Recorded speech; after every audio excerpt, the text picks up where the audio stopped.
Today we're going to go over how to practice proper measuring techniques. When you're making a recipe, if you don't measure correctly, your recipe will not necessarily turn out the way you want it to. So I'm going to show you some very basic things that you need to know when you're cooking.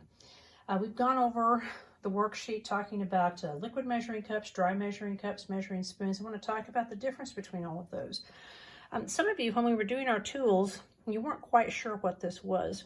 And I know it was hard to see. This was actually a liquid measuring cup. You can see that it's got cups, it's got ounces, it's got metric on there, milliliters and things. And of course, when you're using that, this is only for liquid items. In other words, things that you can pour, whether it's water or syrup or oil or juice, things like that. When you are measuring with this, you want to set it on a level surface like this is. I've gone ahead and poured water, and I dyed it red so you could actually see the water. And you don't get a correct reading unless you actually get down at eye level and look to see. So this, for instance, has 1 cup of water in it. Now I can hold this up and show you, oh look, it's got 1 cup of water in it, but you don't really know for sure that you have an accurate measurement unless you set it on a level surface, put your head down, and look to see that it's right on that 1 cup line. And this is exactly 1 cup. We don't want to measure dry ingredients in that because we can't get an accurate measurement. We can't level them off. And I'm going to show you how to level in just a moment. So this is only for pourable things. All right, so let's put this aside. Let's look at our dry measuring cups and measuring spoons. I have a huge set of measuring cups. Most measuring cup sets only have a 1/4 cup, a 1/3 cup, a 1/2 cup, and 1 cup. I found this cool set that has lots and lots and lots of different sizes in it.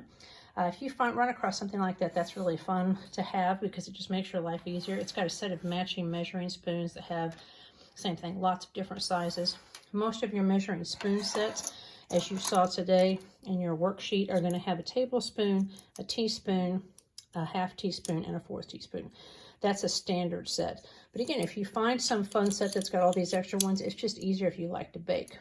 So let's talk about some basic measurements with spoons, first of all. Measuring spoons are for when you want to measure small amounts of things. It can be liquid or dry.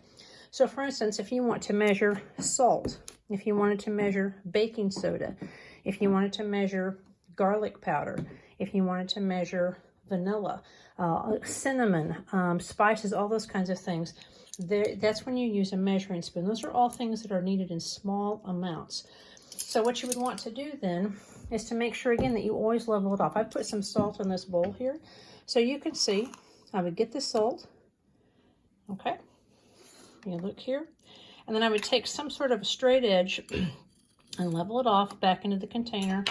And I know that I have a correctly measured spoon of salt. This one happened to be a 1/4 teaspoon. So you want to get the right measuring spoon when you're doing that. Okay. You would do the same thing even if you were doing liquid as in the vanilla here. So that's how you use the measuring spoons, small amounts of items. Now for the measuring cups, there are some specific things that you want to know when you're using the measuring cups that give you a correct measurement. First of all, let's talk about plain old sugar. So here's my sugar here. So to do that, and let's just get, this is just 1/8 of a cup. I'm just going to show you a small amount here. So you don't have to do anything special to this. You would just dig it down in there. And again, you want to use some sort of a straight edge. And you want to level it off, just like I showed you. So you have a nice level cup. Always do it over your container. Never measure over your mixing bowl. That way when you're leveling it off, or if you are measuring your vanilla and it poured too much, it's going to go right into your bowl and it's going to mess your recipe up. But when you do this, it just goes back into the container. All right, so you don't need to do anything special with sugar except to scoop it, overflow it a little bit, and then level it off with a straight edge. All right, so that's just plain white sugar. Now with flour, it's very easy to get too much into the recipe. So you've got to be very careful when you do that. With flour, I've got a scoop in here, but I'm going to show you how we might do it at school. So let's say that I needed 1/4 of a cup of flour. I'm going to take a spoon or a smaller measuring cup, and I'm going to lightly drop it in. We don't ever scoop the cup directly into there. And I know a lot of you, it's like, no, that's how I've always done it. but you'll end up getting too much. We don't want to tap it. We don't want to smush it down. Like, this is wrong. We don't try to get as much flour in there as possible. We could pack it in there and we end up getting so much flour, even just another tablespoon or two extra can make your cookies or your pie crust or your biscuit dough or your pancakes a little tough and doughy. You want just enough to fill it. So I've overflowed it a little bit. I take my straight edge, I level it off. That is how we correctly measure a cup of, or this is 1/4 of a cup, but any kind of flour. We never measured in a liquid measuring cup because there's no way to level that off in a liquid measuring cup. You never know exactly how much you have. It's like, but I can look at the line. I get that, but it's not going to be accurate. All right, I'm going to dump this back into my container because I'm not actually making anything, but it's important that that's how you correctly measure flour to get your best product. All right. Now, another thing that some of you may have used more than others, some of you may not even have any of it in your house, and that is brown sugar. Now, you're going to notice when I get my brown sugar out that it looks kind of weird. I have a bag of brown sugar inside a Ziploc bag. That's because if you've ever used brown sugar, you know that if you leave it exposed to air, it can get all hard and crunchy, and then you ruin it. So I've opened mine. I've got it sealed with a little clip and in a Ziploc bag to make sure that it does not get hard and crunchy.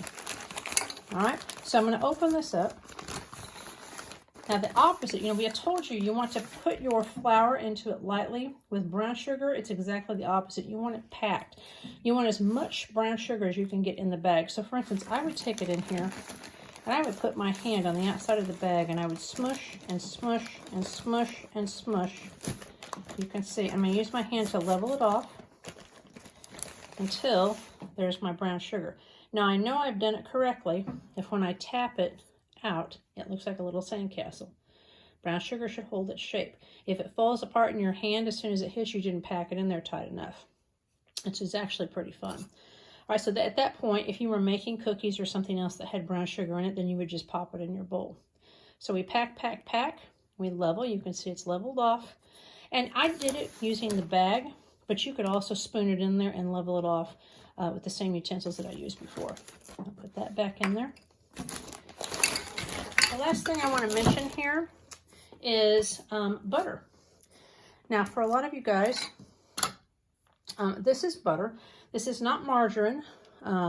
This is actual butter made from cream. And so you never want to put that in a measuring cup.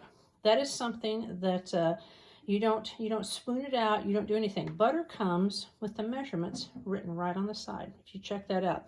It says 1 tablespoon, 2 tablespoons, 3 tablespoons. I hope you can see that. It even tells you right here, 4 tablespoons equals 1/4 of a cup. Okay? And there's 1/3 of a cup right there. It has all the marks right on the line. It tells you right here, 8 tablespoons equals 1/4 of a pound, which equals 1/2 of a cup. That's 8 tablespoons right here. You can see 1, 2, 3, 4, 5, 6, 7, 8. It tells you right on the package how much is in here, and that's how you measure. So if you have a recipe that calls for 1/2 cup of butter, oh look, that's the whole stick. Now if it tells you, say for instance, I need 5 tablespoons. With that, we don't put it in a measuring cup or a measuring spoon. Instead, what we would do is we would take a sharp knife, and here's, if you look down here, it says 1, 2, 3, 4, 5. There's 5 tablespoons right there. I would take my sharp knife, I would put the point down in. I actually just got this out of the freezer. And I would work it down, and I would cut it. And then there's my 5 tablespoons of butter. And then I would take the paper off and put it in my recipe. So that is how you correctly measure butter. Now some of you may have margarine in a tub that's nice and soft.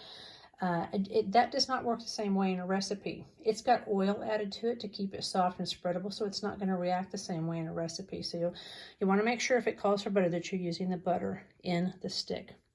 So hopefully that has given you some understanding of how to properly measure this, and we're going to put that into practice now.